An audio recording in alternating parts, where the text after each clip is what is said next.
നമ്മൾ ഖബറിലെത്തുമ്പോ ആ മണ്ണറ മണിയറാക്കി തരാന് നമുക്ക് സ്വാലിഹീങ്ങളായ മക്കളുണ്ടാണോ? വെറും ഡിഗ്രിയും പിജിയും ഡിപ്ലോമയും സെറ്റും നെറ്റും ബിഫാമും BDS പാന്ത്യം മൾട്ടിയും ആയുർവേദിക്കും MBBS CAയും CMEയും മാത്രം പഠിപ്പിച്ച ഇത് കിട്ടൂല മനുഷ്യന്മാരെ. അവർക്ക് ഇഖ്ലാബ് ഇദ്ഗാം ഇഖ്ഫാവും ഇൽഹാറും ഇദ്ഗാമും ബിലാഗുനും ഒക്കെ പഠിപ്പിച്ചു കൊടുക്കണോ? അതിന് 6ാം ക്ലാസ്സിൽ നിന്ന് മദ്രസയിൽ നിന്ന് ഒഴിവാക്കി എങ്ങനെ കിട്ടുക? നിങ്ങൾ മോസ്റ്റ് ഇമ്പോർട്ടൻസ് SLCക്ക് കൊടുത്താൽ എങ്ങനെ കിട്ടുക? എങ്ങനെ കിട്ടുക? നഫി പണ്ഡിതനായ ഇബ്നു ആബിദീൻ റളിയല്ലാഹു അൻഹുവിന് കുറേ കിതാബുകൾ. ആൾക്കാർ ചോദിച്ചു, നിങ്ങൾക്ക് എവിടുന്ന് ഇത്രയും കിതാബുകൾ? എന്റെ വാപ്പച്ചി വാങ്ങിത്തരുന്നതാണ്.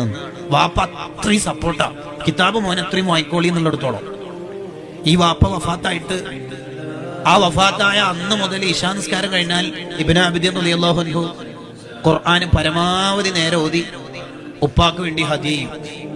ഒരു മാസം കഴിഞ്ഞിട്ട് വഫാത്തായ വാപ്പ ഒരു മാസം കഴിഞ്ഞിട്ട് സ്വപ്നത്തിൽ